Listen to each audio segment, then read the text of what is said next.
এমনকি এখন যারা নিজেদেরকে জেন জি বলে দাবি করে, এরা কিন্তু আমাদের চেয়ে জটিল, এবং এই জটিলতার নানান কারণ রয়েছে। আপনি জন্ম থেকে যা দেখতে দেখতে বড় হয়েছেন, এখন যে ছেলেটি জন্মাচ্ছে সে কিন্তু সেটা দেখে বড় হচ্ছে না।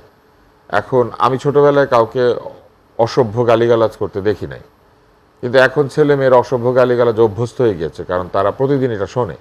কারণ তার কাছে কিন্তু এটাকে আর গালি মনে হবে না, এটাকে ভাষা মনে হবে।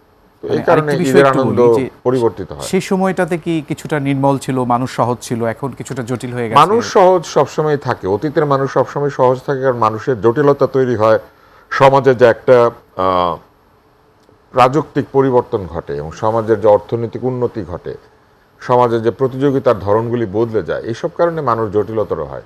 অবশ্যই এখনকার মানুষ আগের প্রজন্মের মানুষের চেয়ে জটিল হয়েছে।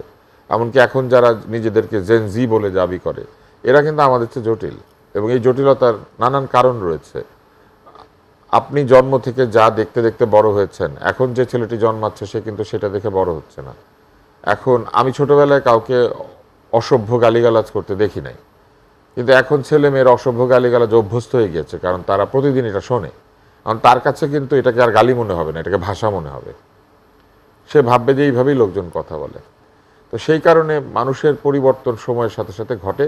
এই পরিবর্তনটা ইতিবাচক হবে না নেতিবাচক হবে, এই পথ নির্দেশনা দেওয়ার দায়িত্ব থাকে হচ্ছে যারা রাষ্ট্র পরিচালনা করেন, সরকার পরিচালনা করেন, শিক্ষা ব্যবস্থা বা সামাজিক ব্যবস্থা নির্মাণ করেন, তাদের উপরে। কিন্তু দুর্ভাগ্যজনকভাবে আমাদের দেশে তারা তাদের দায়িত্ব ঠিকমতো পালন করেন নাই, যে কারণে আমি মনে করি যে আমাদের মানুষ অনেক জটিল হয়েছে, দুর্নীতিগ্রস্ত হয়েছে, প্রতিদ্বন্দ্বিতা বা প্রতিযোগিতাকে শত্রুতায় নিয়ে গিয়েছে, কারোর সাথে মতের অমিল হলে তাকে ঘৃণা করতে শুরু করেছে। এই সামাজিক যে পরিবর্তনটা হয়েছে, এইটা আগে ছিল না, কম ছিল।